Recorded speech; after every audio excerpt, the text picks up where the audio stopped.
Sa dulo ng baryong Binaybay, kung saan ang lupa ay basag-basag sa tagtuyot at ang hangin ay laging may dalang alikabok ng palayan, nakatira si Tano, isang sabonghero na halos kilala ng lahat, ngunit bihirang igalang. Hindi dahil masama siyang tao, kundi dahil wala siyang pera.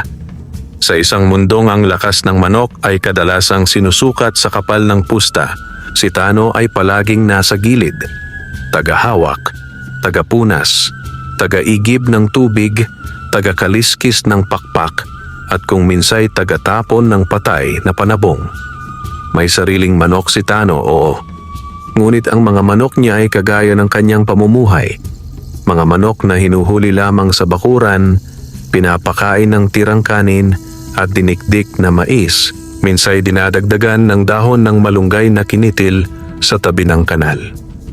Ang kanyang pamana mula sa kanyang ama ay isang maliit na kulungan na gawa sa kawayan at tiyero at isang lumang kaliskis na ginagamit sa pagtatantiya ng timbang ng manok. Pamana rin ang pangalan. Si Tano, anak ni Lando, na minsang naging matapang na sabungero bago tuluyang nilamon ng utang at sakit ang kanilang bahay. Ngayon, sa tuwing may derby, lagi siyang nandoon. Hindi para magpasiklab, kundi para maghanap ng pagkakataon, barya, kapirasong pagkain, at higit sa lahat, balita. Sapagkat sa sabungan, ang tunay na kalakal ay hindi manok, kundi impormasyon. Sa kabilang panig ng baryo, sa may mataas na bahagi ng lupa kung saan mas malamig ang hangin at mas malinaw ang tanawin, naroon ang tahanan ng pinakamalakas na pangalan sa sabungan, si Don Severino de la Cruz. Ang mga tao'y hindi siya basta tinatawag na Severino. Kapag binibigkas ang kanyang pangalan, palaging may kasunod na pagyuko, Don. Palaging may kasamang paghinga ng takot o paghanga. At palaging may kwento. Si Don Severino ang may-ari ng pinakamalaking palaisdaan ng 3 truck na panghakot ng palay at ng sabungan sa Karatig Bayan. Siya ang sabongero na hindi natatalo ng basta-basta sapagkat ang kanyang mga panabong ay hindi simpleng pinalaki sa dugo at pagkain. Ang kanyang mga manok ay sinasabing may mutya. Hindi iyon tsismis lamang. Sa bawat derby, sa bawat palahaw ng mga tao, sa bawat pagtama ng tari, laging may kakaibang tagpo. Ang manok ni Don Severino ay parang hindi napapagod. Minsan, kahit sugatan na at halos nakabuka na ang dibdib, bigla itong babangon at tatama ng eksaktong-eksakto sa mismong ugat ng kalaban. May mga nagsasabing pinagpala iyon. May mga nagsasabing sinumpa. At sa likod ng lahat ng iyon, naroon ang kanyang mga tagasunod na albularyo. Mga taong hindi lamang marunong maghilot at magtimpla ng halamang gamot, kundi marunong din umusal ng mga bulong sa dilim, mag-ukit ng anting-anting sa itlog ng itik, at magpahid ng langis na hindi nakikita ng mata. Iba ang mundo ni Tano. Ngunit iisa lang ang kalangitan ng sabungan, ang pagnanais na manalo. Isang gabi ng bagong buwan, habang ang baryo ay nilalamon ng dilim at ang mga kuliglig ay nagkakantahan sa mga damuhan, pauwi si Tano galing sa bukid. Hindi siya galing sa sabungan. Wala namang laban sa gabing iyon. Galing siya sa pagpuputol ng damo sa may sapa dahil may nagsabi sa kanya na may damong pampalakas na tumutubo roon, mas mainam kaysa malunggay, mas masustansya raw sa mga manok. Bitbit niya ang sako, pawis ang batok, gutom ang tiyan, at sa bawat hakbang may bigat ang buhay na parang putik na kumakapit sa talampakan. Nang marating niya ang bahagi ng kagubatan sa likod ng baryo, ang lugar na iniiwasan ng matatanda, biglang humina ang hangin. Tumigil ang mga kuliglig. At sa pagitan ng mga puno, tila may liwanag na sumisilip, hindi mula sa buwan, kundi mula sa lupa mismo. Napahinto si Tano. Hindi siya takot sa dilim. Lumaki siya sa kahirapan. Ang takot ay matagal na niyang nilunok. Ngunit ang katahimikan na yon ay kakaiba. Parang may matang nakatitig. Lumapit siya. dahan-dahan. Ang liwanag ay parang apoy na walang usok, parang alitaptap na sobrang laki. Umiikot sa isang punong balete na matanda na ang balat at tila punit-punit ang ugat sa lupa. Sa ilalim ng balete, may bagay na gumagalaw. Sa unay inakala ni Tano na pusa. Ngunit nang mas lumapit siya, nakita niya ang anyo. Manok, isang tandang. Hindi ordinaryong tandang. Ang balahibo ay hindi pula o itim, kundi parang hinabing ginto at luntian. Nag-iiba ang kulay kapag tinatamaan ng liwanag.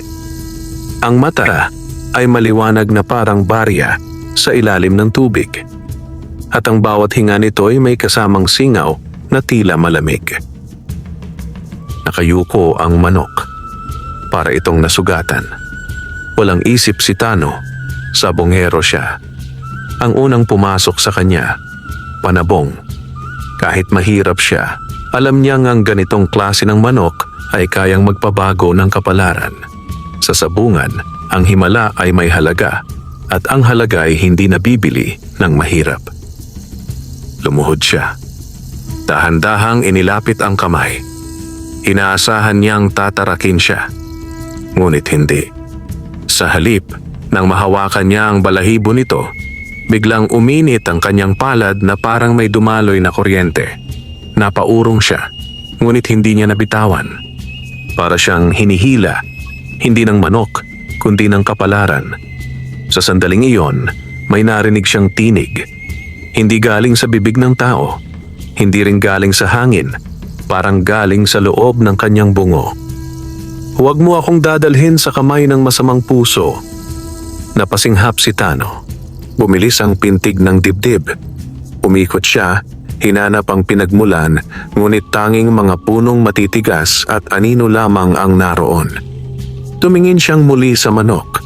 Nanatili itong nakayuko, ngunit ang matay tila nakatitig sa kanya, tila nakakaalam. At muling narinig ang tinig. Kung ikaw ang mag-aalaga, ibibigay ko sa iyo ang lakas na hindi nabibili, ngunit may kapalit. Walang salitang lumabas sa bibig ni Tano, ngunit sa loob niya ay may sagot. Ano ang kapalit? Biglang nagdilim ang paligid. Ang liwanag ay nagtipon sa ilalim ng balete, parang umiikot na usok na kumikislap. At mula roon, lumitaw ang anyo ng munting matandang nilalang, kasing taas lamang ng tuhod ni Tano. Ang balat ay kulay kahoy, ang matay tila butil ng paminta, at ang ngipin ay parang buto ng mais. Duwende. Ngunit hindi tulad ng nakikita sa mga kwento. Ang suot nito ay parang lumang barong na tinahi mula sa dahon. Ang boses ay parang matandang sipol ng hangin. Sabonggero ka, sabi nito, at ang bawat salita ay tila may bigat na humahampas sa lupa. Hindi nakasagot si Tano. Ang manok na yan, dagdag ng duwende, ay alaga ng kaharian sa ilalim ng balete. Ninakaw ng tao ang isa sa aming mutya noon, kaya't ang manok na yan ay isinumpang gumala hanggang matagpuan ng taong hindi bibili ng lakas, kundi mag-aalaga nito sa tamang dahilan. Nang marinig ni Tano ang salitang mutya, parang natuyuan ng laway ang kanyang bibig. Mutya, iyon ang salitang laging ikinakabit sa mga panabong ni Don Severino. Tumindig ang duwende at tumingin ng masinsin kay Tano. Kung dadalhin mo siya, hindi ka pwedeng magsinungaling sa kanya. Hindi ka pwedeng magpakain ng dugo na may lason. Hindi ka pwedeng magpahid ng langis na galing sa sumpa. Nanlaki ang mata ni Tano. Hindi po ako gumagamit ng ganon. Halos pabulong niyang sagot.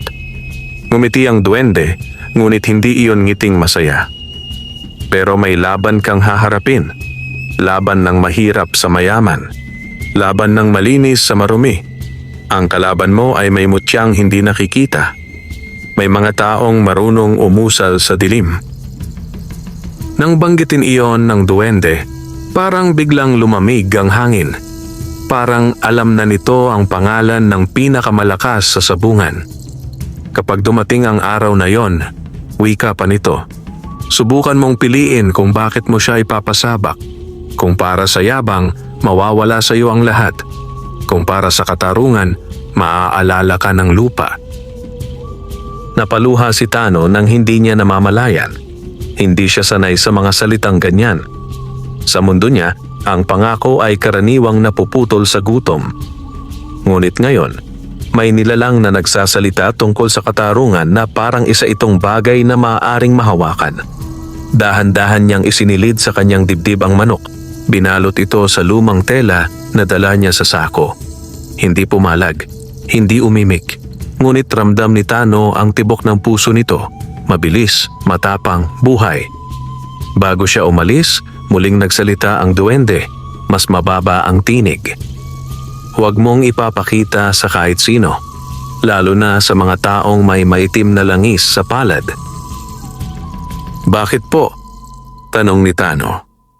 Dahil ang mayaman, sagot ng duwende, sanay magnakaw ng himala. Pagka-uwi ni Tano, dumiretso siya sa likod ng kanyang bahay. Doon, sa ilalim ng lumang puno ng bayabas, may kulungan siyang bakante.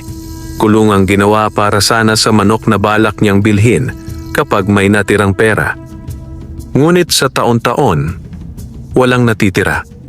Sa gabing iyon, may himalang dumating. Hindi binili, hindi hiniram, hindi ipinangutang. Inilapag niya ang manok sa loob. Tinignan niya ito ng matagal. May maliit na sugat sa pakpak. May bahid ng putik sa paa. Ngunit kahit ganon, hindi ito mukhang nanghihina. Sa halip, parang nag-iipon ng lakas. Tinimplahan ni Tano ng maligamgam na tubig. Dinikdik niya ang malunggay at nilagyan ng kaunting asin. Hindi niya alam kung tama. Ngunit ginawa niya ang alam niya. Pangangalaga, hindi pamimilit. Kinagabihan, habang nakahiga siya sa banig, hindi siya makatulog. Ang bawat tunog sa labas ay parang yabag ng tao. Ang bawat hangin ay parang bulong ng mga albularyo.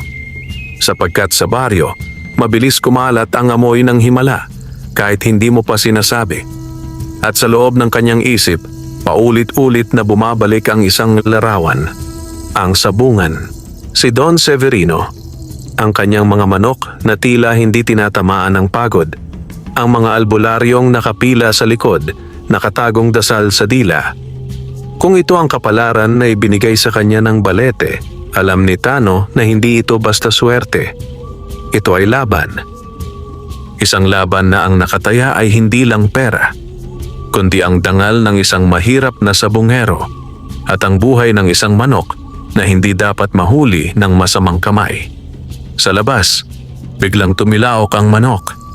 Hindi malakas, ngunit malinaw. Parang sinasabi, nandito na ako. At sa unang pagkakataon sa buhay ni Tano, ang dilim ay tila hindi naganap na dilim. May liwanag na tumubo sa kanyang bakuran at hindi niya alam kung iyon ba ay biyaya o simula ng kapahamakan. Mula nang dumating ang tandang na galing sa ilalim ng balete, nag-iba ang galaw ng bahay ni Tano, hindi sa laki o ganda, kundi sa bigat ng kaba na laging nakadikit sa hangin. Ang dating payapang kahirapan ay napalitan ng kahirapang may lihim. At ang lihim na iyon ay may buhay, humihinga, tumitilaok at tila marunong makinig. Sa unang 3 araw, halos hindi lumabas si Tano. Kung lalabas man, hanggang poso lamang para mag-igib, mabilis ang lakad, nakayuko ang ulo, parang may kasalanan. Hindi siya sanay magtago, ngunit mas hindi siya sanay mag-ingat ng bagay na pwedeng ipagkait sa kanya ng mundo anumang oras. Ang kulungan sa likod, yung kulungan na dati walang laman, ngayon ay tila may sariling liwanag sa dilim. Hindi gaanong halata sa araw. Ngunit tuwing dapit hapon, kapag ang araw ay lumulubog at ang paligid ay nagiging kulay abo, napapansin ni Tano na ang balahibo ng manok ay kumikislap, parang may munting apoy sa bawat hibla. Hindi iyon normal. Hindi rin dapat makita ng iba. Kaya't sinapinan niya ng sako ang gilid ng kulungan at tinakpan ng lumang yero para hindi sumilip ang liwanag. Pinagtulungan niya ang kawayan at alambre, pinatibay ang pinto at nilagyan ng tali na may buhol-buhol, hindi para sa manok, kundi para sa tao. Sa baryo, ang magnanakaw ay hindi laging armado. Minsan, ang magnanakaw ay kamag-anak. Minsan, kapitbahay. Minsan, kaibigan. At kung ang pinag-uusapan ay panabong, mas madali para sa tao ang maging hayop. Tuwing umaga, bago pa sumigaw ang mga tandang ng kapitbahay, bumabangon na si Tano. Pagkatapos magdasal sa sulok ng bahay, isang dasal na hindi niya sigurado kung sino ang nakikinig, lumalapit siya sa kulungan. Dahan-dahan niyang inaalis ang sako at doon niya nakikita ang tandang na nakatayo ng tuwid, matalim ang titig at parang laging handang sumugod kahit walang kalaban. Tinawag niya itong kidlat.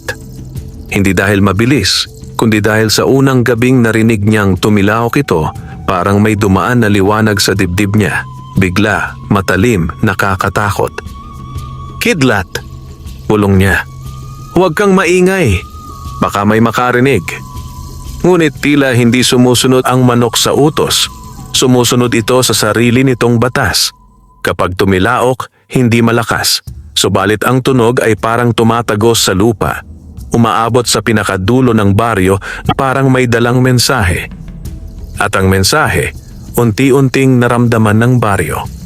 Sa ika-4 na araw, nagsimula ang unang bulong. Hindi pa man nakakarating si Tano sa poso, may nakasalubong na siyang si Mang Pilo. Isang matandang sabungero na laging nakaupo sa tapat ng tindahan ni Aling Nena, laging may yosi sa labi at chismis sa dila. "Oy Tano," tawag nito. "May bago ka raw na manok?" Nanlamig ang batok ni Tano. Hindi siya huminto. "Wala po," sagot niya. Pilit na normal ang tono. "Mga lumang manok pa rin." Tumawa si Mang Pilo, ngunit ang tawa ay parang tunog ng kalansing na lata. "Huwag mo akong lokohin. May nagsabi sa akin, may tilaok daw sa bakuran mo na iba sa karaniwan." Napatigil si Tano sa gitna ng daan. Napatingin siya sa matanda. At sa mga matang iyon ay nakita niya ang dalawang bagay, pag-usisa at pagnanasa. "Baka sa kapitbahay po yon," mabilis niyang sagot. "Hindi," giit ni Mang Pilo. "Yung tilaok daw, parang may tamang timpla. Parang panabong na hindi basta pinalaki." Lumunok si Tano. Sa likod ng mga salitang iyon, alam niyang may ibig sabihin. Sa mundo ng sabong, kapag ang tilaok ay tinawag na may timpla, ibig sabihin may dugong lalaban, may lakas, may posibilidad. At kapag may posibilidad, may aagaw. Nagpatuloy si Tano sa paglakad nang hindi na lumilingon. Ngunit kahit hindi lumilingon, ramdam niyang ang lihim niya ay unti-unting nagiging amoy na nalalanghap ng iba. Sa gabi ring iyon, umulan ng bahagya. Yung klase ng ulan na tila sumusubok lamang, hindi bumubuhos, bumaho ang lupa. Lumamig ang hangin. At sa ganitong gabi, mas masigla si Kidlat. Nang binuksan ni Tano ang kulungan para painumin, biglang tumalon si Kidlat palabas. Mabilis, tahimik, parang alam ang direksyon. "Huwag!" sigaw ni Tano sa bulong na tono. Parang katangahan, ngunit iyon ang instinct niya. Hinabol niya, walang dalang ilaw. Sa buwan na bagong sibol, ang paligid ay pira-pirasong liwanag lamang. Tumakbo si Kidlat sa likod ng bahay, palusot sa mga punong saging, lumiko sa mga talahib at diretso sa may bakanteng lote na katapat ng lumang bodega ni Kapitan. Doon huminto ito. At doon nakita ni Tano ang imposible. May mga ibong itim. Mga uwak o paniki, hindi niya matukoy, na paikot-ikot sa ibabaw ng lote, parang may hinihintay. At sa gitna ng lupa, may nakabaong palayok na tila bagong hukay, may bahid ng putik, at may nakasuksok na dahon ng laurel. Lumapit si Tano nang may pag-iingat. Nakatayo si Kidlat sa tabi ng palayok, nanginginig ang pakpak, nakatirik ang balahibo. Parang galit. Parang may nakilala. "Anong meron dito?" bulong ni Tano. Hindi sa hangin, kundi sa sarili. Sa sandaling iyon, biglang bumagsak ang isang ibon mula sa itaas, tila sinugod si Kidlat. Ngunit bago pa man tumama, sumiklab ang liwanag sa balahibo ng tandang. Hindi apoy, ngunit parang kidlat na nakabalot sa balahibo. Kumalat iyon sa hangin at ang ibon ay tumilapon, tumama sa lupa at nanahimik. Napaurong si Tano. Hindi siya makapaniwala. Ang nakita niya ay parang himala, ngunit may bahid ng panganib. Sa sobrang takot, gusto niyang tumakbo. Pero may mas malakas na pumigil sa kanya. Ang pagnanais na maintindihan. Lumuhod siya malapit sa palayok. May nakaukit sa bibig ng palayok, mga simbolong parang alon at pakpak. Hindi siya marunong bumasa ng ganon. Ngunit alam niya, sa baryo nila, ang ganitong palayok ay ginagamit ng mga albularyo, pangtabi ng sumpa, panghigop ng swerte, pangtakip sa mutya ng iba. Biglang umihip ang hangin at tila may boses na dumaan sa pagitan ng mga dahon. May naghahanap sa'yo.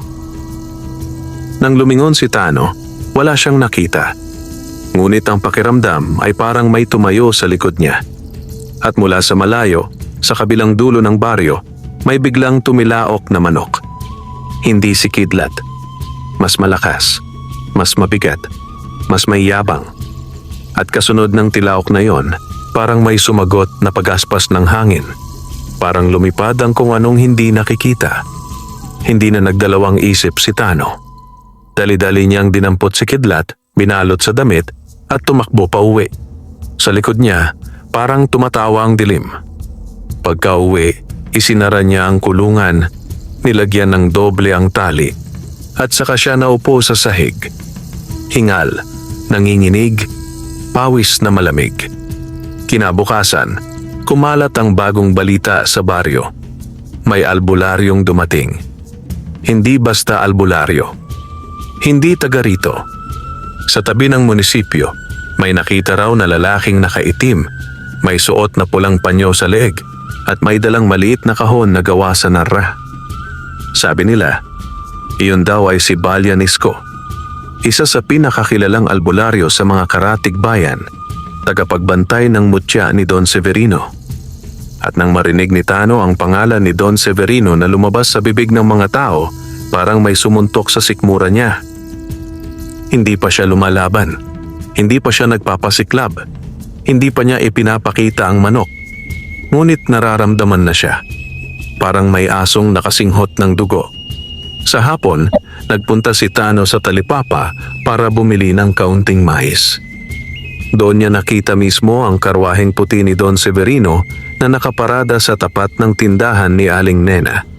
Isang bagay na hindi kailanman nangyari sa kanilang purok. Hindi bumababa si Don Severino sa lugar ng may hirap maliban kung may kailangan siyang kunin. At ngayon, nandito siya. Nakatayo si Don Severino sa ilalim ng punong akasya. Puting-puti ang polo, maayos ang buhok, at ang kanyang singsing ay kumikislap na parang mata ng ahas.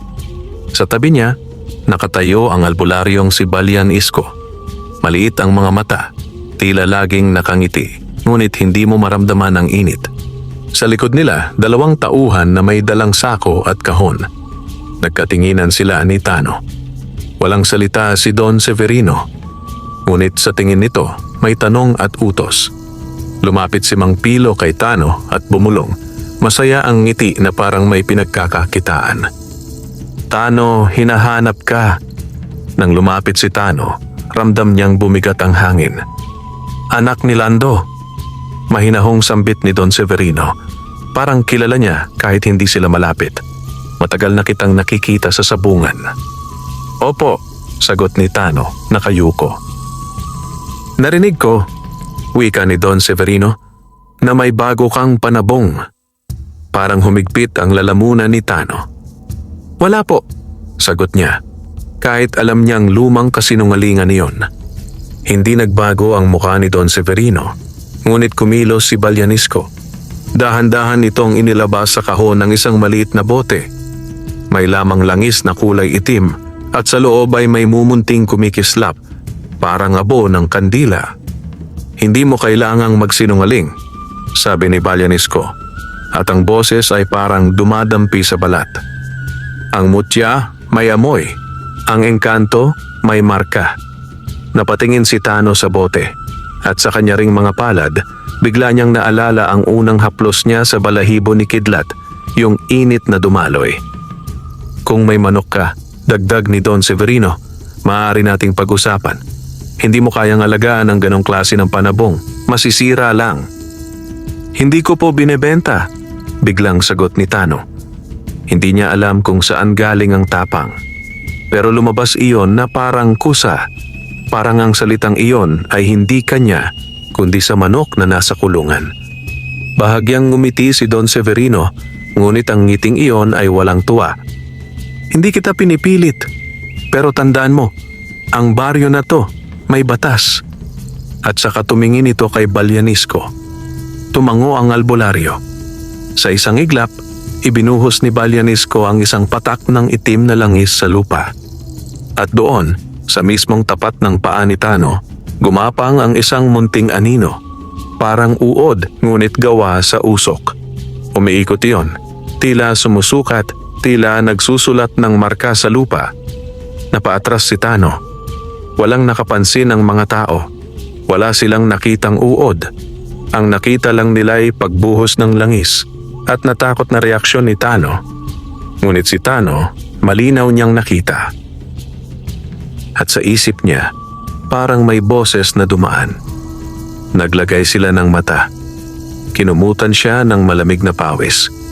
Pag-alis ni Don Severino, parang bumalik ang ingay ng talipapa, ngunit sa loob ni Tano, parang may pinto na isinara.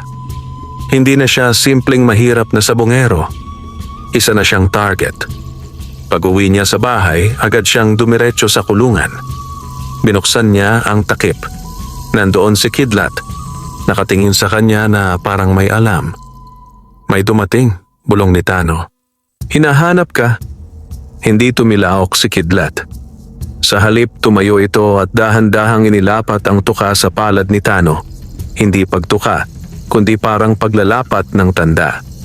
At sa sandaling iyon, may kung anong init na muling dumaloy sa katawan ni Tano, umaakyat sa braso, kumakabog sa dibdib.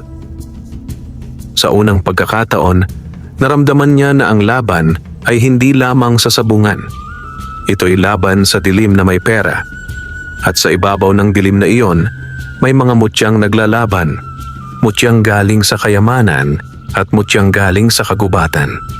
Sa hating gabi, habang natutulog ang baryo, may isang figura ang tumigil sa tapat ng bahay ni Tano, isang lalaking nakabalabal, tahimik ang hakbang at may dalang maliit na supot. Lumapit ito sa bakod. At sa ilalim ng liwanag ng buwan, may kumislap sa kanyang kamay, isang tuyong palapa ng dahon na may ukit. Isang anting, isang paanyaya, isang babala, at sa loob ng kulungan, biglang nagliyab ang kislap sa balahibo ni Kidlat, parang galit na ipinapanganak. Sa gabing iyon, nagsimula ang tunay na pagsubok. At ang unang hakbang ng kalaban ay hindi sa sabungan, kundi sa bakuran ng isang mahirap na sabungero na nagkataong nakahuli ng isang engkantong manok panabong. Hindi na tahimik ang gabi sa bahay ni Tano. Sa labas, maaring ang mga kapitbahay ay mahimbing ang tulog. May mga lamparang patay, may mga radyo na nakabukas ngunit mahina, may mga batang pagod sa maghapong laro. Ngunit sa loob ng bakuran ni Tano, ang dilim ay parang may sariling buhay. Gumagalaw, nakikinig, humihinga. Simula nang iwan ni Balyanisco ang kanyang marka sa lupa, ang patak ng itim na langis na naging anino, hindi na mapakali si Tano. Hindi niya magawang magpanggap na normal sapagkat kahit ang normal na buhay niya ay palaging kulang sa pagkain at puno ng utang. Ngayon, may kasama na itong bantang hindi nakikita. Sa bawat tunog ng aso, napapalingon siya. Sa bawat pagaspas ng dahon, kumakabog ang dibdib niya. At sa bawat tilaok ni Kidlat, parang may sumasagot sa malayo, tila may ibang manok na nakikinig. Hindi niya sinabi sa kahit sino, hindi niya kaya. Sa baryo, ang lihim ay parang asin. Kapag lumabas, hindi mo na maibabalik sa sisidlan. Maging si Aling Sela, ang matandang kapitbahay na minsan nag-alaga sa kanya noong maliit siya, hindi niya mapagsabihan. Si Aling Sela ang tipo ng taong mabait, oo, ngunit mabilis magdasal at mabilis din magkwento. Kapag nalaman niya ang tungkol kay Kidlat, baka kinabukasan ay alam na ng kalahating baryo. At kung alam na ng kalahating baryo, alam na ni Don Severino. Kaya't sa gabing iyon, gabing malamig, mabagal ang hangin, at ang buwan ay parang kinayod na barya sa langit. Naupo si Tano sa hagdan ng bahay, hawak ang itak na pamputol niya ng kahoy. Hindi siya marunong lumaban sa kulam. Hindi siya marunong bumasa ng mga ukit sa anting. Ngunit marunong siyang makinig sa sariling kutob. At ang kutob niya sumisigaw. May darating. Sa loob ng kulungan, si Kidlat ay nakatayo, hindi natutulog. Hindi rin ito kumakain. Nakatingin ito sa direksyon ng bakod, sa parte ng bakod na papunta sa bakanting lote at lumang bodega. At doon nagsimulang lumakas ang hangin. Hindi yung hangin na dala ng panahon, kundi yung hangin na tila may kasamang amoy ng sunog na dahon. Suminghot si Tano at naramdaman niyang may halong kakaibang langhap. Parang langis, parang kandila, parang dugo sa lumang bakal. Dahan-dahan siyang tumayo. May tunog ng yabag sa labas ng bakod. Tahimik, mabigat, maingat. Hindi aso, hindi pusa. Tao. Kinuha niya ang lampara at sinindihan. Ngunit bago pa niya maitapat ang liwanag, biglang tumigil ang yabag. Parang nawala. Sino nga dyan? Sigaw ni Tano, pilit pinatatapang ang boses. Walang sagot. Ilang sandali ang lumipas. Naroon ang katahimikan, pero ang katahimikan ay hindi kapayapaan. Ito'y katahimikan ng nag-aabang. At saka biglang tumilaok si Kidlat. Isang tilaok na hindi malakas ngunit parang tumusok sa hangin. Sa mismong pagkakatilaok, may boses na gumapang mula sa dilim. Tano. Nanigas ang katawan ni Tano. Hindi dahil sa narinig niyang tinig, kundi dahil kilala niya ang ganitong pagsambit. Yung tinatawag ang pangalan mo na parang minamarka ka. Parang hinihila ang kaluluwa mo palabas ng balat. Mula sa likod ng bakod, lumitaw ang figura ng isang matandang lalaki. Nakabalabal ng itim na tela, nakatali ang buhok sa likod at ang mga mata ay tila laging basa, parang hindi natutuyo sa luha o pawis. Sa kamay nito, may hawak na supot na tila may lamang buto o bato. Sa kabilang kamay, may nakapulupot na pulang sinulid. Ang pulang sinulid na ginagamit ng mga albularyo hindi para maghilot, kundi para maggapos ng kapalaran. Sinong ka? Mariing tanong ni Tano, itinaas ang itak. Hindi natakot ang matanda. Sa halip, ngumiti ito. Ngiting maliit ngunit masakit sa paningin. Ako si Goryo, sagot niya. Albularyo rin, pero hindi ako tulad ng kasama ni Don Severino. Nang marinig ni Tano ang pangalan ni Don Severino, napahigpit ang hawak niya sa itak. Bakit mo binabanggit yon? Lumapit pa ang matanda, ngunit hindi pumasok sa bakod, para bang may hangganang ayaw niyang tawirin. Dahil alam ko, wika ni Goryo, na may hinahanap sila sayo, at alam ko rin kung ano yon. Bumigat ang hangin. Sa loob ng kulungan, gumalaw si Kidlat at naglabas ng mahinang ungol na tila hindi tunog manok. Nagkamali ka ng pinuntahan, sagot ni Tano. Wala akong alam. Tumango ang matanda.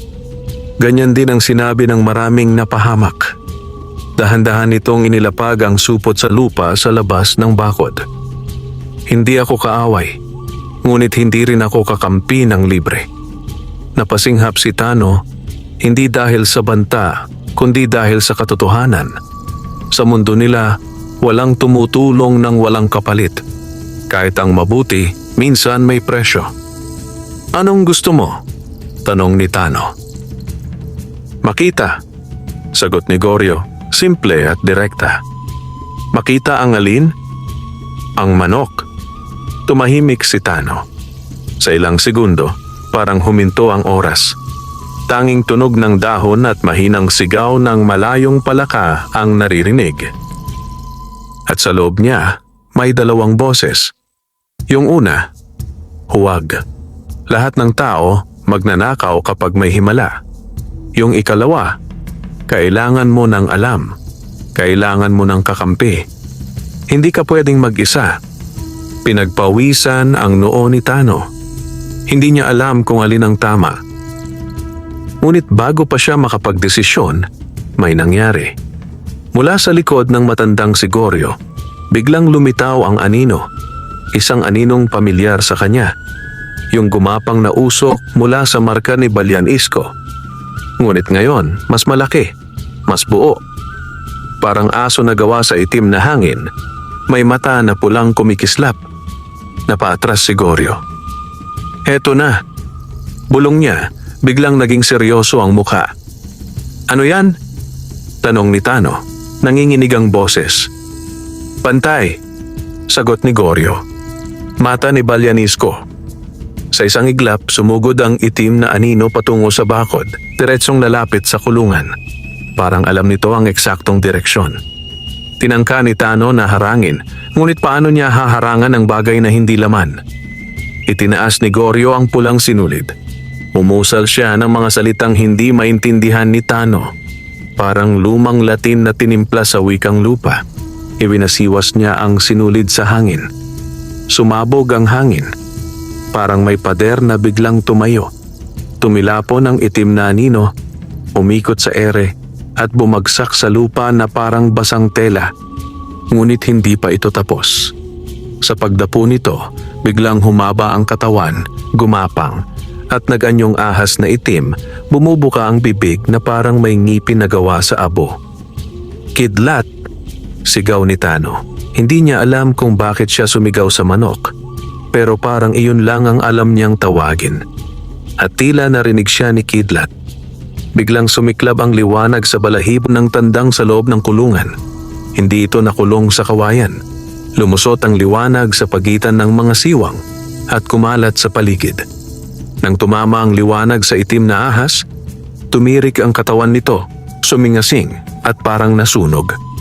Umusok ito, umiyak sa tunog na parang basag na plauta at saka tuluyang naglaho, nagkawatak-watak na tila abo sa hangin. Napatigil si Tano, hingal, nanginginig. Tumawa si Goryo ng mahina, ngunit hindi iyon tuwa, iyon ay pagkabigla at paggalang. Engkanto nga, bulong niya. Tunay. Anong ibig mong sabihin? Tanong ni Tano, mas mabigat na ang boses. Lumapit si Goryo sa bakod. Pakinggan mo ako. Hindi yan ordinaryong panabong. Kaya nila yang amuyin. Kaya nila yang silipin. At kung hindi mo alam ang gagawin, kukunin nila yan. Kukunin? Ulit ni Tano. O papatayin, sagot ni Goryo. Kapag hindi nila kayang ariin, sisirain nila. Biglang uminit ang dugo ni Tano. Hindi nila makukuha si Kidlat. Tumango ang matanda.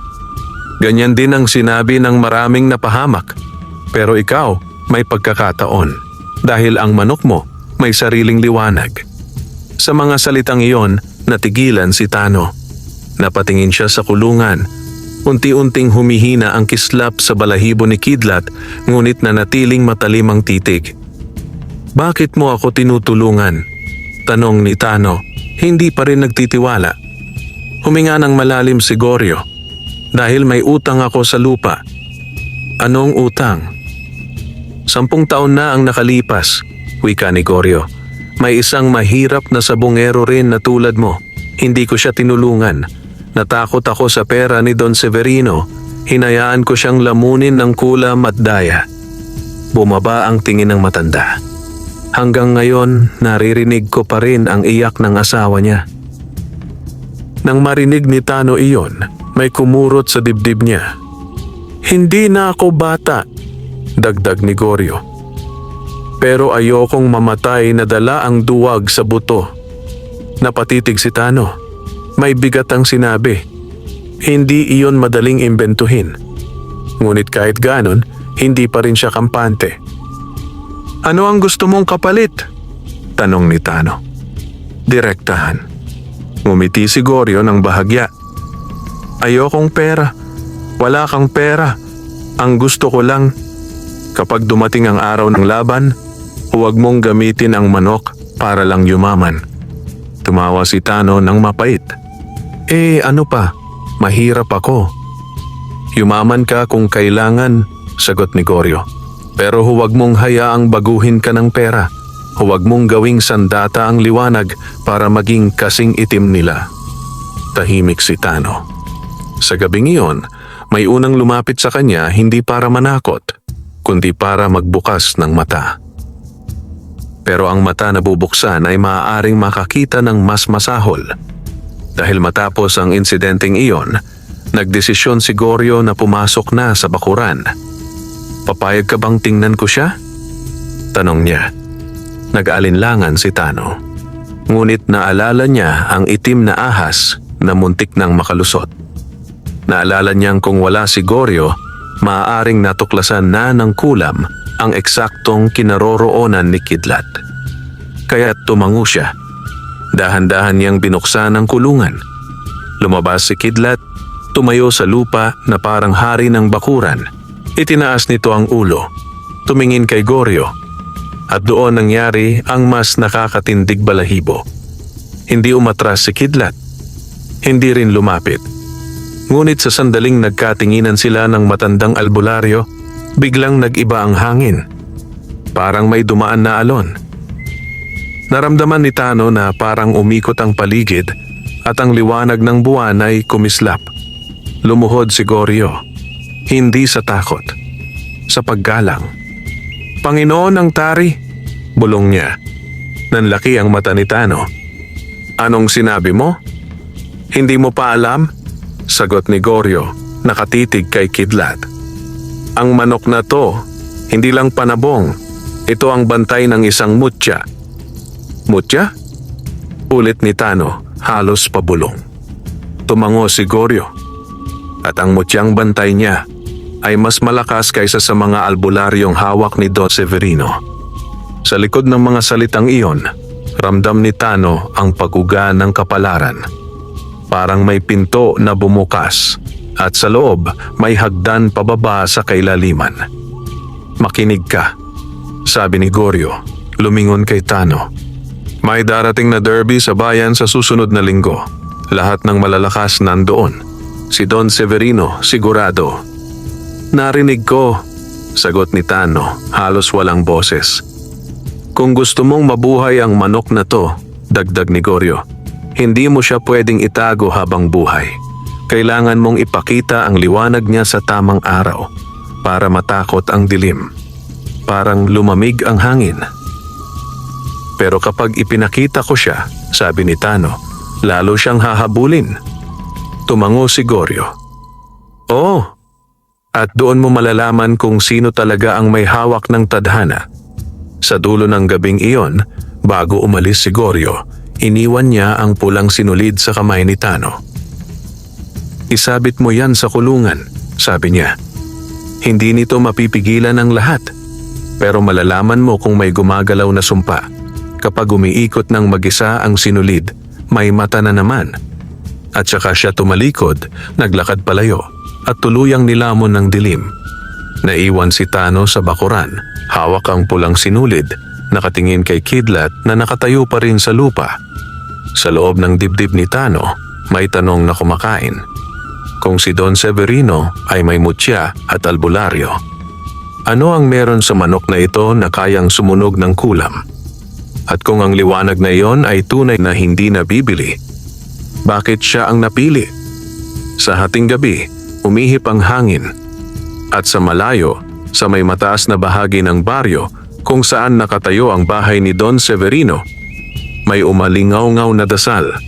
Dasal na hindi para sa biyaya, kundi para sa pagkakamit. At sa gabing iyon, Habang natutulog ang mga tao, ang laban sa pagitan ng mahirap at mayaman ay unti-unting hinuhubog ng mga kamay na hindi nakikita. At ang susunod na laban, hindi na magiging lihim. Ito'y magiging dugong sasambulat sa arena at liwanag na susubok pumatay sa dilim. Dumating ang linggong kinatatakutan ni Tano. Ang linggong matagal na niyang naririnig sa bawat sulok ng baryo, sa bawat tindahan, sa bawat usapan ng mga sabongero, ang malaking derby sa bayan. Hindi ito ordinaryong sabong na pwedeng laruan ng mahihirap. Hindi ito yung tipong laban sa barangay court na ang pusta ay 500 at 2 kilong bigas. Ang derby na ito, ayon sa mga bulong, ay pupuntahan ng malalakas na pangalan mula sa iba't ibang lugar.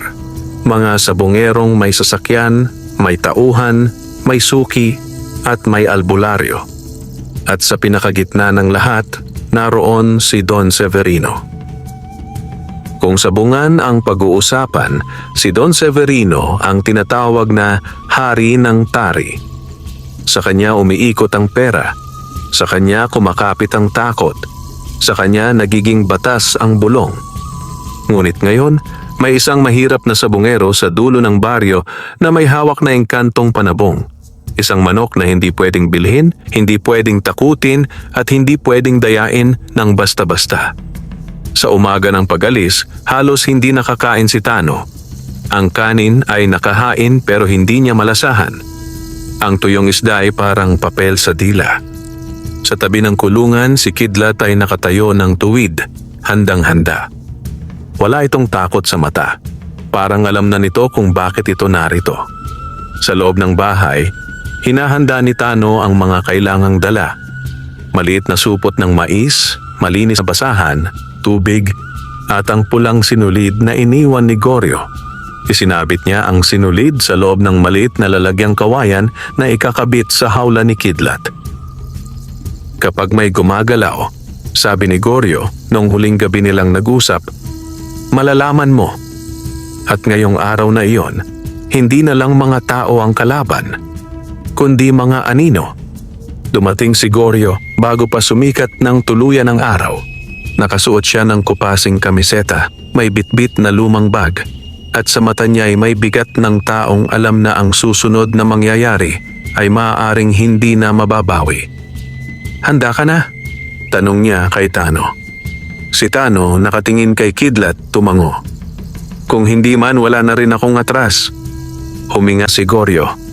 Kung ganon, pakinggan mo ang huling bilin ko bago tayo makarating sa sabungan. Nakikinig ako. Lumapit si Goryo at dahan-dahang hinawakan ang hawla ni Kidlat. May 3 paraan ang kalaban para manalo kahit hindi malakas ang manok. 3? Oo. Tumaas ang isang daliri. Una, dason. Lason sa pakpak o sa tubig ng kalaban. Pangalawa, bulong. Dasal na baliktad para mabigat ang paa ng kalaban. Pangatlo, huminto si Goryo, tila nag-iingat sa salitang bibigkasin. Pagpapalit. Nanlaki ang mata ni Tano. Pagpapalit? Kapag malakas ang manok mo at natakot sila, may mga tao silang kayang magpalit ng hawla o magpalit ng manok sa gitna ng gulo. Kaya maging matalas ang mata mo. Huwag mong iiwan si Kidlat sa kahit sinong hindi mo pinagkakatiwalaan. Nagumpisa silang maglakad palabas ng baryo. Naghabol ang araw sa likod ng bundok at habang papalapit sila sa bayan, mas dumadami ang tao sa kalsada. Mga lalaking may hawak na manok, mga batang tumatakbo, mga tricycle na puno ng sigawan at mga tinig na puno ng sugal at pag-asa. Sa mismong pagdating nila sa sabungan, parang bumangga ang mundo sa kanila. Ang sabungan sa bayan ay mas malaki kaysa sa anumang nakita ni Tano. Mataas ang konkretong pader, malapad ang arena. May tindahang nagbebenta ng sigarilyo, beer, inihaw at mga pampalakas na inumin para sa manok. Sa loob, ang ingay ay parang bagyo. Mga sigaw ng pusta, mga tawanan, mga mura, mga bulungan, at higit sa lahat, mga matang nagkakalkula. pagpasok ni Tano, parang biglang kumitid ang kanyang dibdib. Maraming tao, maraming pwedeng magturo sa kanya, maraming pwedeng kumilala sa kanya. Ngunit mas masahol, maraming pwedeng makaramdam. Hindi pa niya inilalabas si Kidlat. Nasa hawla pa, nakabalot sa sako para hindi kumislap ang balahibo. Ngunit kahit ganon, ramdam ni Tano ang bigat ng tingin ng ilang sabungero na parang may naamoy na bago. "Dito tayo," sabi ni Goryo. Dinala siya sa isang sulok sa tabi ng dingding kung saan hindi masyadong masikip. Doon, inilapag nila ang gamit. Doon, umupo si Tano. Hawak ang hawla na parang hawak ang huling hininga ng kanyang buhay. Ilang sandali lang, may dumaan na grupo ng kalalakihan na nakaputi ang suot, mga tauhan ni Don Severino. Sa likod nila, may dalawang lalaki na may dalang kahon na tila mabigat. At sa gitna, lumakad si Don Severino, malinis, maayos, at parang ang sabungan ay kanya. Kasunod niya si Balyan Isko. Nang magkalapit sila, hindi umimik si Don Severino. Ngunit lumingon si Balyan Isko at ang mata nito'y dumiretso kay Tano na parang palaso. Walang salita, ngunit ngumiti. At sa ngiting iyon, alam ni Tano, natunton ka na. Biglang kumabog ang dibdib ni Tano at hindi niya alam kung takot ba iyon o galit. Sa kabilang bahagi ng sabungan, naroon ang mga manok ni Don Severino. Mga hawlang mahahaba, gawa sa mamahaling kahoy at bakal. May mga tauhang nakaabang, naglilinis, nagpapainom, nagbubuhat. Isang manok ang inilabas nila sa hawla.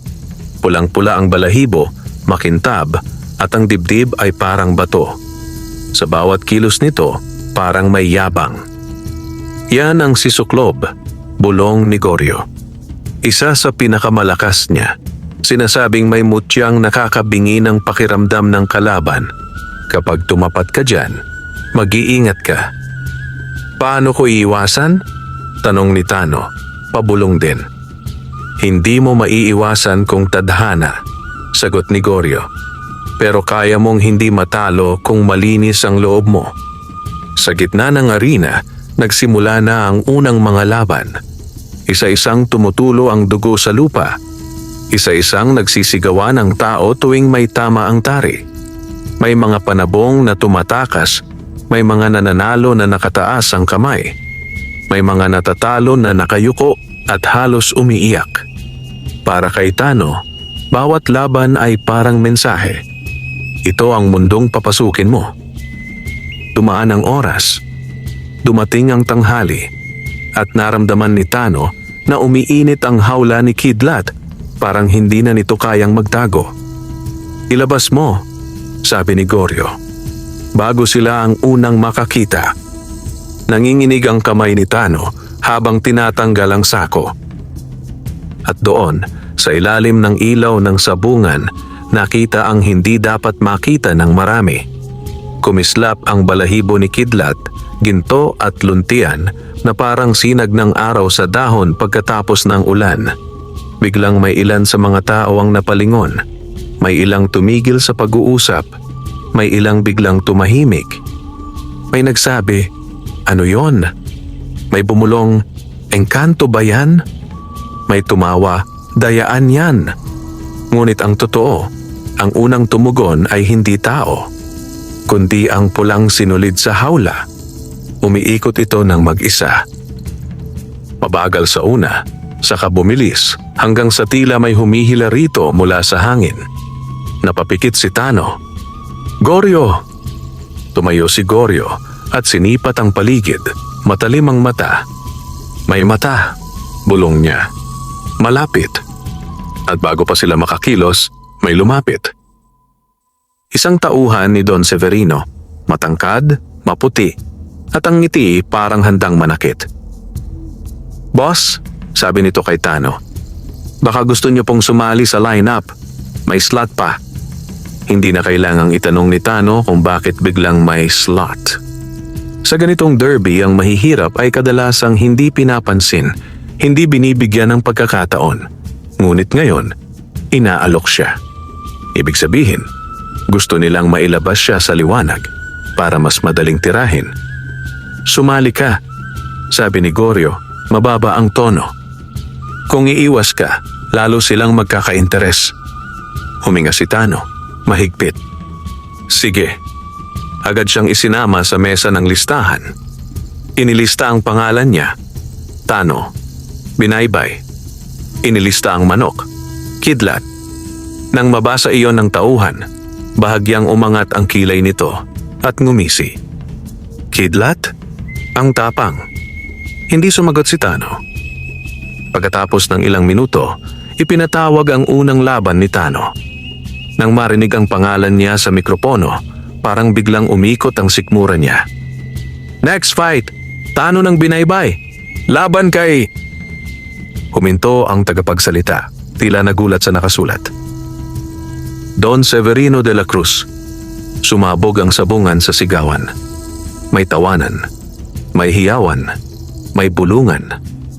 Patay yan. Sinong Tano? May laban agad sa hari? Baka may himala. Nanlamig si Tano. Tumingin siya kay Goryo. Ito na. Tumango si Goryo, seryoso. Ito ang gusto nila at ito rin ang hinihintay ng tadhana. Sa kabilang panig, lumakad si Don Severino papunta sa prep area, dala ang kanyang panabong, si Suklob. Sa likod niya, nakasunod si Balyan Isko, may dalang maliit na garapon at isang kandilang itim na may ukit. Ingatan mo, bulong ni Goryo kay Tano. Ngayon, susubukan nila ang lahat. Sa prep area, inilabas ni Tano si Kidlat. Lumapit ito sa kanya at parang may init na dumaloy sa kanyang kamay. Hinimas niya ang leeg ng manok. Huwag mo akong iwan, bulong niya. Hindi sumagot si Kidlat sa salita. Ngunit sa mata nito, may malinaw na pangako. Lalaban ako. Sa kabilang side, pinapahiran ni Balyan Isko ng langis ang tari ni Suklob. Hindi iyon ordinaryong langis. Itim at malapot. May amoy na parang bulok na kahoy. Napansin iyon ni Goryo. Biglang lumapit ang matanda at umubo ng malakas para mapansin ng referee. Hoy! Anong pinapahid nyo? Sumingit ang referee, ngunit mabilis umakto ang tauhan ni Don Severino. Tinakpan ang garapon. Pampalakas lang yan, sabi. Normal.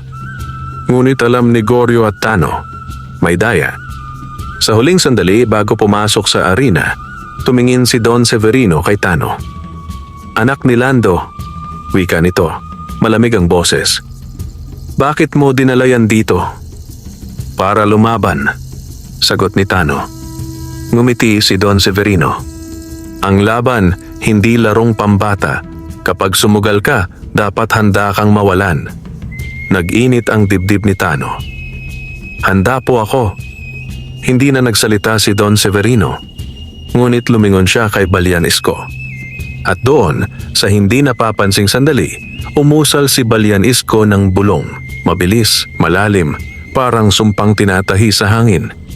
Biglang bumigat ang pakiramdam ni Tano. Parang may humila sa kanyang balikat pababa. Parang may biglang dumilim sa paningin. Ngunit sa mismong sandaling iyon, pumailan lang ang tilaok ni Kidlat. Hindi malakas.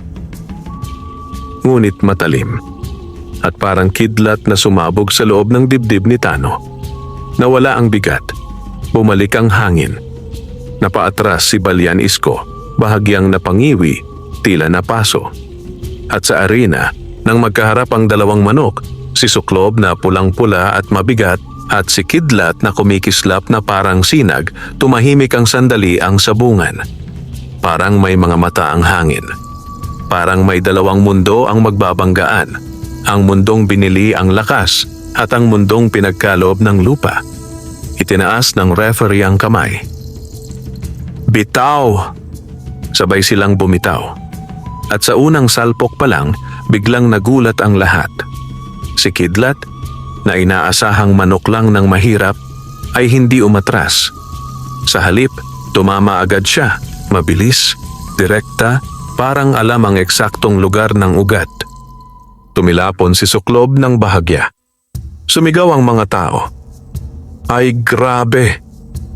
Mabilis! Engkanto nga! Ngunit ang laban ay hindi pa tapos. Sa ikalawang salpok, kumilos si Suklob. Isang mabigat na tama na tila may kasamang puwersang hindi galing sa laman. Tumama ang tari sa pakpak ni Kidlat. Nalaglag ang ilang balahibo. At sa pagkabagsak ng balahibo sa lupa, may kung anong itim ang gumapang mula roon. Parang uod na usok. Napansin ni Goryo. Daya! Sigaw niya. Ngunit sa ingay ng sabungan, nalunod ang boses niya. Sa ikatlong salpok, biglang bumagal si Kidlat, parang nabigatan ng paa. Napamura si Tano. Kidlat! Sa gilid, ngumiti si Balyan Isko. Hawak ang kandilang itim at ang apoy nito'y hindi dilaw, kundi asul na halos hindi makita. Doon na naintindihan ni Tano, hindi ito simpleng laban ng manok. Ito ay laban ng mutya. At ang susunod na sandali ang magtatakda kung ang liwanag ay mabubuhay o lulunukin ng dilim sa harap ng buong bayan. Ang sandali sa arena ay tila humaba, parang hinihila ng isang kamay na hindi nakikita. Sa mata ng karamihan, 2 manok lang ang naglalaban. 2 tandang, 2 tari, 2 buhay na nakataya sa pera at yabang. Ngunit para kay Tano, para kay Goryo, at para sa mga lihim na nakasilid sa ilalim ng mga mutya, ang bawat galaw ay pagsabog ng kapalaran. Nang bumagal si Kidlat matapos tamaan sa pakpak, biglang lumakas ang sigawan ng sabungan. Ayan na, tinamaan na. Tapos na yan. Hindi kayang sumabay sa hari. Sa kabilang side, nakataas ang noo ni Don Severino na parang alam na ang wakas. Sa tabi niya, nakasunod ang mga tauhan, handang umagaw ng palakpak at sigaw, handang pulutin ang panalo na parang ani. At sa likod, si Balyan Isko. Nakangiti ng bahagya, hawak ang kandilang itim na may asul na apoy. Hindi siya sumisigaw. Hindi siya tumataya. Hindi siya nakikiingay. Sapagkat ang laban ay hawak na niya. O iyon ang akala niya. Si Tano, sa kabilang dulo, halos hindi na makahinga. Ang mata niya ay nasa katawan ni Kidlat. Sa bawat pag-uga ng pakpak, sa bawat paghina ng hakbang, nakita niya ang bahid ng dugo sa pakpak at sa sahig, ang nahulog na balahibo na tila may gumagapang na itim na usok. Hindi niya alam kung paano haharapin ang kulam sa gitna ng sigawan at pawis ng sabungan. Ang alam lang niya, kapag bumagsak si Kidlat, babagsak ang lahat ng natitira sa kanya. Hindi lang ang pangarap, kundi ang mismong pag-asa ng isang mahirap na taong minsang naniwala na may biyaya ring para sa kanya. Kidlat. Bulong niya, halos pumutok ang lalamunan. Laban. Hindi niya alam kung narinig ba siya ng manok. Ngunit sa mismong sandaling iyon, umangat ang ulo ni Kidlat at tumitig sa kanya. Matalim, malinaw, walang takot. Parang sinasabi, huwag kang bibigay. At saka muling sumugod si Suklob. Mabigat ang galaw ng pulang tandang, parang bato na itinapon ng malakas na kamay. Tumama ang tari nito sa dibdib ni Kidlat at napaatras ang engkantong manok. Kumalat ang dugo sa balahibo. Sumabog ang sigawan. Patay na! Wala na! Saklob! Ngunit sa gitna ng sigaw, may kakaibang nangyari. Sa dibdib ni Kidlat, sa mismong lugar na tinamaan, may kislap na sumulpot. Hindi apoy. Hindi kidlat na nakikita sa bagyo, kundi liwanag na parang sinag mula sa ilalim ng tubig. At sa liwanag na iyon, tila may hugis. Isang ukit, parang tanda ng balete. Parang mata ng kagubatan. Napatayo si Goryo sa gilid at ang kanyang mukha ay biglang namutla. Hindi, bulong niya. Lumilitaw na ang bantay. Hindi na napigilan ni Tano. Sumigaw siya sa gitna ng sabungan, walang pakialam kung pagtawanan siya. "Kidlat!" Sa mata ng mga tao, sigaw lang iyon ng desperadong sabungero. Ngunit sa pandinig ng mga hindi pangkaraniwan, iyon ay panawagan. Panawagan ng taong hindi nagbenta ng liwanag. Sa isang iglap, tumilaok si Kidlat. Hindi malakas. Ngunit ang tilaok ay tumagos sa tainga ng lahat. Parang may pader na nabasag sa hangin. May ilang tao ang biglang napahawak sa dibdib. May ilan ang napaurong. May ilan ang biglang natigilan. Tila nalimutan kung anong ginagawa. At ang pinakamalupit, si Balyan Isko, na paatras ng 2 hakbang, tila nakaramdam ng biglang hapdi sa lalamunan. Sa arena, ang asul na apoy ng kandila niya ay biglang pumintig, kumislap at bahagyang humina. Ngunit hindi pa rin siya sumuko. Tumitig siya kay Kidlat at muling umusal ng bulong, mas mabilis at mas malalim. Sa sandaling iyon, tila may pumutok na hangin sa ilalim ng arena. Parang may gumapang mula sa lupa, umaakyat sa paa ng manok. Nakita yon ni Goryo. "Oy, Tano!" sigaw niya. "Tignan mo pa, may kumakapit." At nang silipin ni Tano, nakita niya nga, sa paa ni Kidlat, may itim na parang sinulid. Parang hibla ng usok na umiikot sa binti nito. Parang tali. Nakagapos. Doon na naintindihan ni Tano. Hindi lang nila tinatamaan si Kidlat. Kinagapos nila ang liwanag. Sa isang saglit, lumundag si Tano palapit sa gilid ng arena, halos magwala. "Dayaan yan! Dayaan!" sigaw niya. Ngunit sa sabungan, ang sigaw ng mahirap ay parang hangin lang. Wala itong timbang, walang halaga. Ang referee ay nakatingin lang sa manok. Ang mga tao ay nakatingin sa dugo. Si Don Severino ay nakatingin kay Tano, nakangiti ng maliit, parang nanlalait.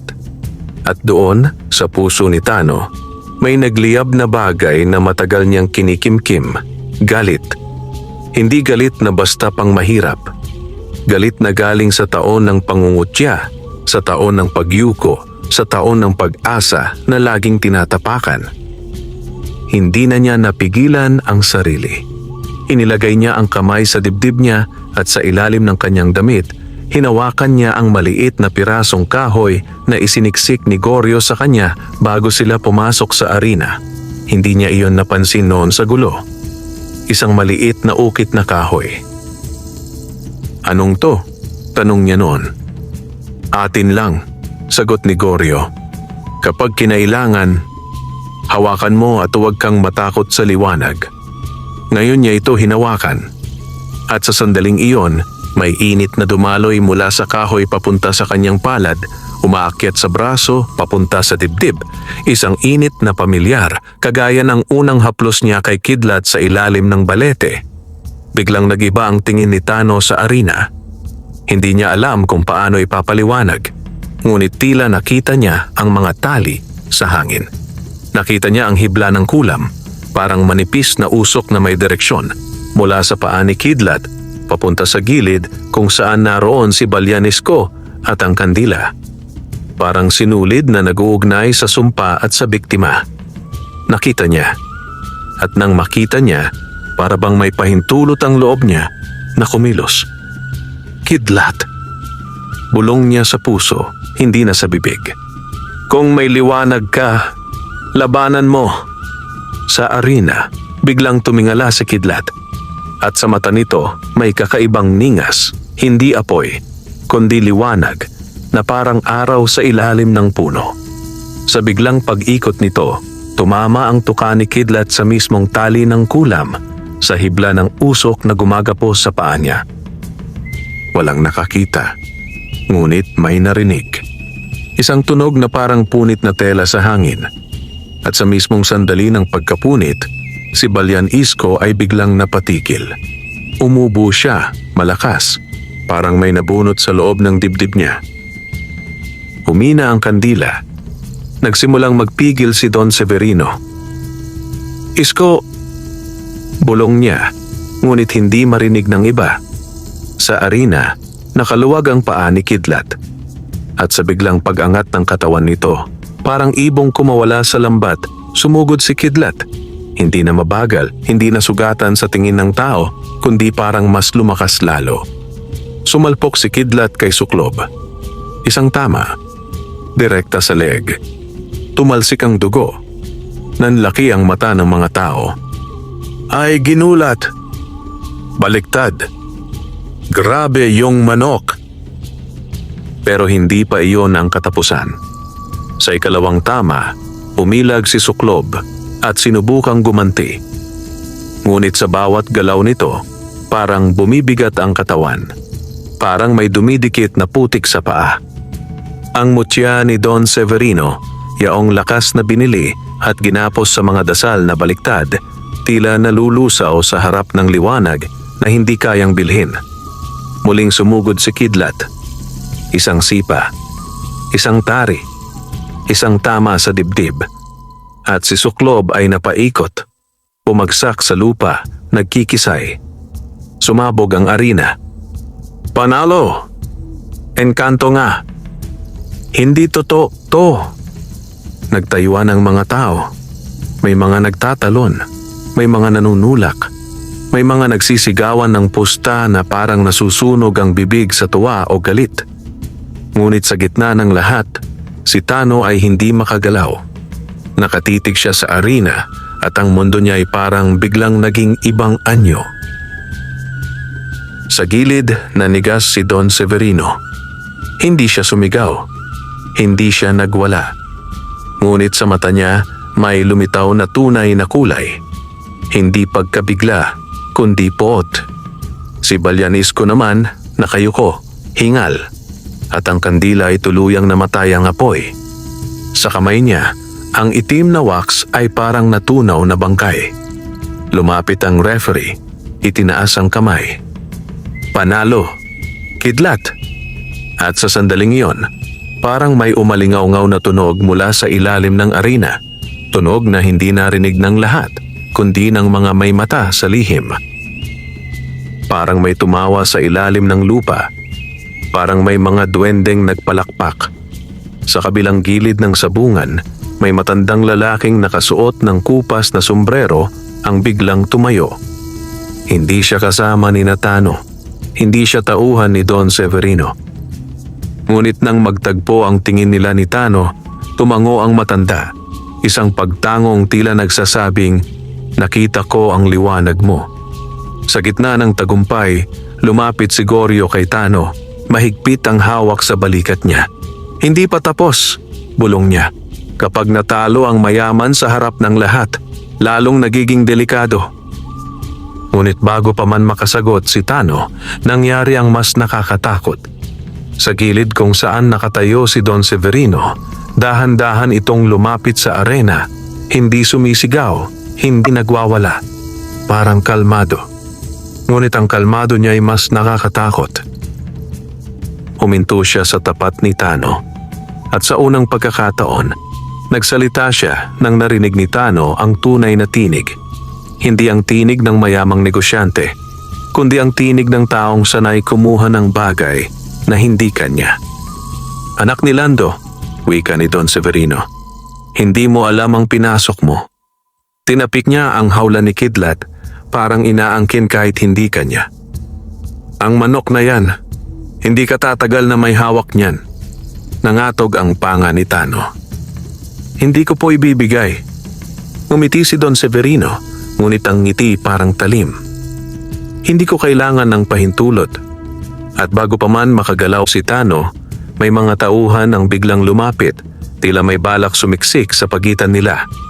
Mabilis kumilos si Goryo at hinila si Tano palayo. "Tayo na," bulong niya. "Ngayon na." Bitbit ang hawla ni Kidlat. Tumakbo sila palabas ng sabungan, sinasalubong ang mga matang nagtatanong, nagtataka at nag-iimbot. Sa labas, sumalubong ang init ng hapon. Humihingal si Tano. "Panalo tayo," sabi niya, halos hindi makapaniwala. "Panalo ka sa arena," sagot ni Goryo.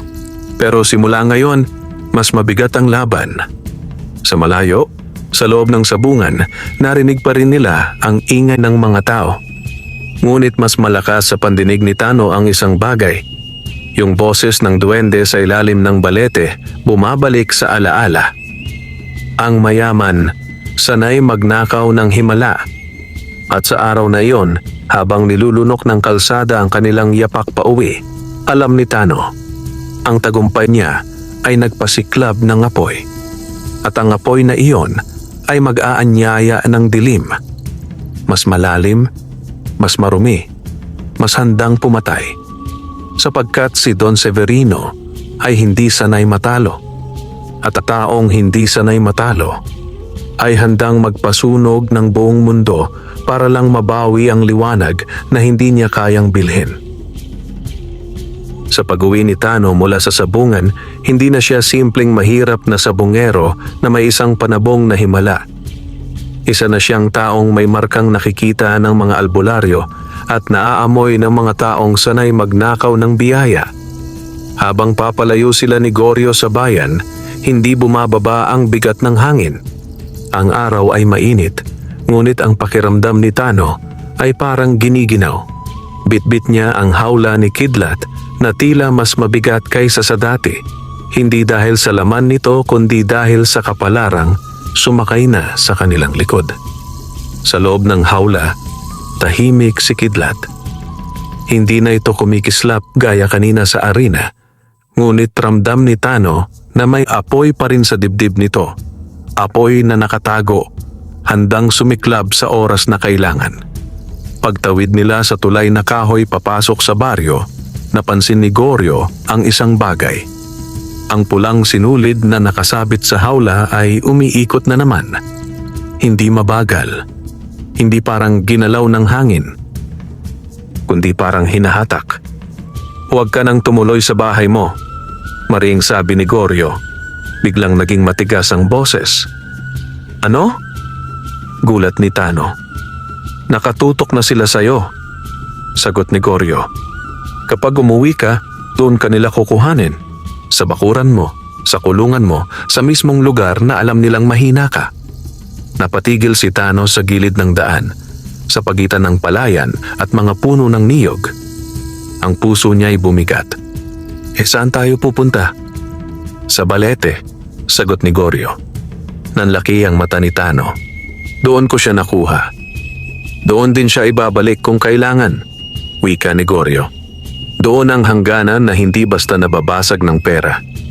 Walang oras para magtanong pa. Mula sa malayo, may narinig silang tunog ng motorsiklo, 2, 3, papalapit mula sa direksyon ng bayan. Sa bawat ikot ng gulong, parang tumitibok ang panganib. Hinila ni Goryo si Tano palihis, papasok sa makapal na talahib at sa daang paakyat sa kagubatan. Pagdating nila sa ilalim ng balete, sumalubong ang lamig na parang galing sa ilalim ng lupa. Ang puno'y tila mas madilim kaysa sa paligid at ang hangin dito ay may halong amoy ng lumang ugat at basang bato. Doon, sa mismong lugar kung saan unang lumitaw ang duwende, tumigil si Kidlat sa loob ng hawla at biglang tumilaok. Isang tilaok na umalingaw-ngaw hanggang sa ilalim ng mga ugat. At saka lumitaw sila, mga munting anyo sa pagitan ng mga ugat at dahon. Mga duwende. Hindi isa, hindi dalawa, kundi marami, parang mga matang nagbabantay sa isang lihim na kaharian. Lumapit ang duwendeng matanda. Yaong unang nakipag-usap kay Tano noon. Pareho pa rin ang anyo, balat kahoy, matang butil, at tinig na parang sipol ng hangin. "Dinala mo ang liwanag," sabi nito. "Sa lugar ng dugo." Napayuko si Tano. "Hindi ko po ginusto ang gulo. Lumaban lang po ako." Tumango ang duwende, mabigat ang pagtango. Ngunit ang mundo ng tao, hindi natatapos sa isang laban. Mula sa malayo, biglang lumakas ang tunog ng mga motorsiklo. Huminto ang mga iyon sa may kalsada. Ilang dangkal lang ang layo sa bungad ng kagubatan. At sa pagitan ng mga puno, lumitaw si Don Severino. Hindi na siya nakaputing polo, nakaitim na siya. Kasama niya ang 5 tauhan at sa gitna nila si Balyan Isko, kahit hingal at maputla pa rin ang muka, mula sa pagkabasag ng kulam kanina. Sa kamay ni Balyan Isko may bagong kandila, mas malaki, mas itim at may ukit na parang mga kuko. Tumingin si Don Severino sa paligid parang may-ari. "Lumabas ka, Tano," sigaw niya. "Huwag kang magtago sa puno." Ngunit hindi niya alam, ang balete ay hindi basta puno. Ito ang pintuan. Ito ang hangganan. Nang lumapit ang grupo ni Don Severino sa ilalim ng balete, biglang humina ang hangin sa paligid nila. Ang mga dahon ay tumigil sa paggalaw, parang ang kagubatan mismo ay nagbabantay. Sumulong si Balyan Isko at inilapag ang kandila sa lupa. Umusal siya ng mas malakas, mas marahas na bulong. Ang itim na apoy ay sumiklab. Hindi sa ibabaw, kundi sa ilalim ng lupa, parang sinusunog ang ugat. Umalingaw-ngaw ang sigaw ng mga duwende, sigaw na hindi maririnig ng ordinaryong tao, ngunit dinig ni Tano at ni Goryo, sigaw ng pagdurusa. Hindi na, bulong ni Goryo nanginginig sa galit. Sinusunog nila ang hangganan. Doon kumulo ang dugo ni Tano. Mula nang ipinanganak siya, puro siya pagtitiis, puro pagyuko, puro opo, puro pasensya na. Ngunit ngayong nakikita niyang sisirain ng mayaman ang mismong lupa para lang maghari, doon na siya tumindig. "Don Severino," sigaw ni Tano, lumabas sa anino. Napalingon ang lahat. Tumingin si Don Severino at ngumiti, parang panalo na. "Ayan ka pala," sabi niya. "Ibigay mo ang manok at tapos ang lahat."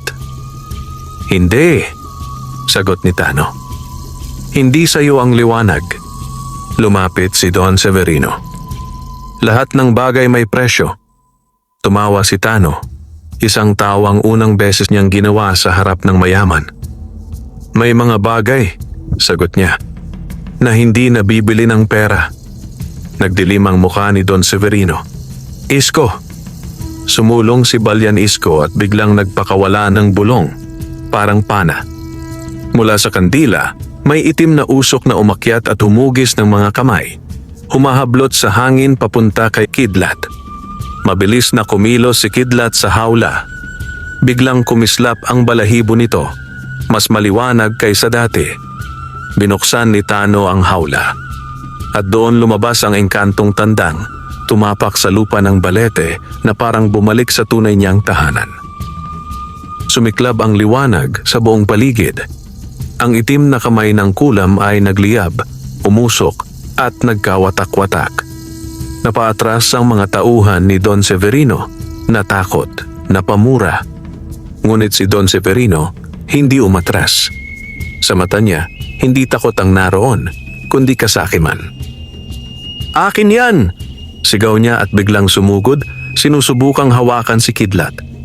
Sa sandaling hinawakan niya ang balahibo ng engkantong manok, may sumabog na liwanag. Hindi ito liwanag na parang araw. Ito'y liwanag na parang paghuhukom. Tumilapon si Don Severino pabalik, tumama sa lupa at napaubo ng sunod-sunod. Sa dibdib niya may marka, ukit na tila hugis ugat. Tila sinabing, "Hindi ka dapat humawak ng hindi para sa'yo." Ngunit hindi pa rin natapos. Si Balyan Isko, sa galit at kahihiyan, sumigaw at inilapit ang kandila sa ugat ng balete, parang balak niyang tuluyang sunugin. "Kapag hindi sa amin," sigaw niya, "edi sa wala." Doon kumilos ang duwende. Sa isang iglap, umangat ang lupa sa paligid ng kandila. Parang may kamay ang lupa. Tinabunan nito ang apoy. At sa susunod na saglit, may mga ugat ang lumabas.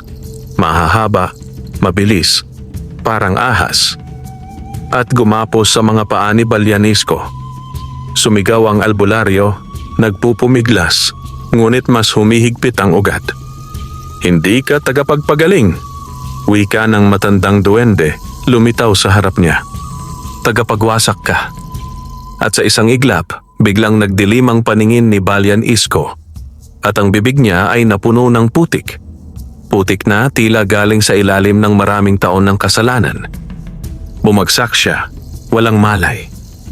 Nang makita iyon ni Don Severino, gumapang siya palayo, nanginginig, hindi na maangas. Sa unang pagkakataon, ang hari ng sabungan ay naging ordinaryong tao. Isang taong natakot sa bagay na hindi niya kayang kontrolin. Ngunit kahit takot, hindi pa rin niya matanggap ang pagkatalo. Tano, ungol niya, pilit pa ring matapang. Hindi pa tapos to. Lumapit si Tano, dahan-dahan. Nakita niya ang laki ng tao sa harap niya noon, ngunit ngayon ang nakikita niya ay isang lalaking nilamon ng kasakiman. Nagwagi ka na sa pera, sabi ni Tano. Pero hindi mo kayang bilhin ang lupa.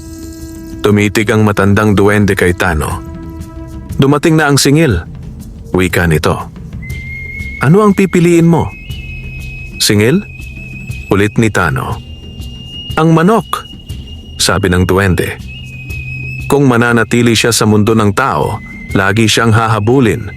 Lagi siyang magiging dahilan ng dugo. Ngunit kung ibabalik siya sa amin, ligtas siya at ligtas ka. Nang marinig iyon ni Tano, parang may kutsilyong tumusok sa dibdib niya. Paano niya ibabalik ang biyayang bumuhay sa kanya? Ngunit nang tumingin siya kay Kidlat, sa engkantong manok na nakatayo sa ilalim ng balete, tahimik, matapang, naramdaman niya ang katotohanan. Hindi kanya si Kidlat. Hindi kailanman. Si Kidlat ay ipinahiram para sa laban, para sa aral, para sa katotohanan na may liwanag ang mahirap kahit wala siyang pera. Lumuhod si Tano sa harap ni Kidlat. Hinimas niya ang leeg nito, marahan, parang ama na nagpapaalam sa anak. Maraming salamat, bulong niya. Ikaw ang nagbigay sa akin ng lakas. Tumilaok si Kidlat, isang mahinang tilaok na parang pamamaalam. At saka, unti-unti itong lumakad palapit sa ugat ng balete. Sa bawat hakbang, kumikislap ang lupa. Parang binubuksan ang pintuan. Parang tumutugon ang kaharian sa ilalim. Pagdating ni Kidlat sa pinakaugat, sumiklab ang liwanag sa katawan nito. Hindi nakakasunog, kundi nakakaantig. At sa isang iglap, naglaho siya. Parang sinag na tinanggap ng lupa. Naiwan si Tano na nakaluhod, nanginginig ang balikat. Hindi dahil sa takot kundi dahil sa bigat ng pamamaalam. Tumayo ang duwende at tumingin kay Tano. Hindi ka namin bibigyan ng ginto, sabi nito. Pero bibigyan ka namin ng daan. At sa lupa sa tabi ni Tano, biglang tumubo ang isang munting halaman. Isang damong makintab, parang may patak ng hamog na hindi natutuyo. Kapag pinakain mo yan sa manok, sabi ng duwende, hindi siya magiging engkanto, pero magiging malusog, at ang malas ay hindi madaling lalapit. Napatingin si Tano. Hindi iyon kayamanan, ngunit iyon ay biyaya. Biyayang hindi magdadala ng dugo at paghabol. Sa likod niya, si Don Severino ay pilit tumatayo. Hawak ang dibdib na may marka. Namumula ang mata niya sa puot at hiya, ngunit alam niyang wala siyang laban sa balete. Hindi mo ko tinapos, garalgal niyang sabi. Bakit? Tumingin si Tano sa kanya. Hindi ako tulad mo, sagot niya. Hindi ko kailangan ng dugo para manalo. Walang nakasagot si Don Severino, sapagkat ang pinakamalupit na talo ay hindi yung talo sa sabungan, kundi yung talo sa sarili. Sa pag-alis ni Don Severino at ng kanyang mga tauhan, buhat ang walang malay na si Balyanisco, parang may nawalang bigat sa kagubatan. Unti-unting bumalik ang hangin, bumalik ang kuliglig, bumalik ang normal na tunog ng gabi. At sa ilalim ng balete, nanatili si Tano at si Goryo. Natalo natin sila, sabi ni Tano, nanginginig pa rin. Tumango si Goryo. Natalo mo ang dilim, sagot niya. At higit sa lahat, natalo mo ang takot. Makaraan ang mga araw, nagbago ang buhay ni Tano. Hindi siya biglang naging milyonaryo. Hindi siya nagkaroon ng mansyon. Ngunit may nangyaring mas mahalaga. Nagkaroon siya ng pangalan. Ang mga tao sa baryo ay hindi na basta tumitingin sa kanya bilang utusan sa sabungan. Tinatawag na siya sa tunay niyang pangalan, hindi na may kasunod na pang-iinsulto. May ilan pang tumulong sa kanya. Mga sabunggerong dati hindi siya pinapansin, ngayon ay nagbibigay ng sisiw, nagbibigay ng pakain, nagbibigay ng kaunting puhunan. At tuwing dumadaan siya sa sabungan, may mga batang tumitingala at bumubulong. Siya yon, yung lumaban kay Don Severino. Sa mga sumunod na buwan, unti-unting humina ang pangalan ni Don Severino. Hindi dahil nawala ang pera niya, kundi dahil nawala ang takot ng tao sa kanya. Kapag ang takot ay nabasag, ang kapangyarihan ay nagiging ordinaryong ingay. At si Balyanisco, ayon sa balita, ay hindi na muling bumalik sa pangungulam. Sabi ng iba, nabaliw. Sabi ng iba, bumalik sa bundok at naging tahimik na manghihilot na lang. Dala ang malaking aral na minsan, ang lupa mismo ang naniningil. Sa gabi, tuwing napapadaan si Tano sa gilid ng kagubatan, tumitigil siya sa ilalim ng balete. Hindi siya pumapasok, hindi siya nagtatanong.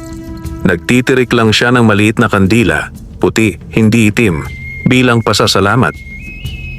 At minsan, sa pagitan ng hangin at dahon, may naririnig siyang tilaok, mahina, malayo. Parang alaala, parang pangakong hindi mawawala. Sapagkat ang liwanag, kapag tunay, hindi kayang ikulong ng pera. At ang mahirap, kapag may tapang at malinis ang loob, may kakayahang lumaban sa mga aninong akalay sila ang may-ari ng mundo. Wakas,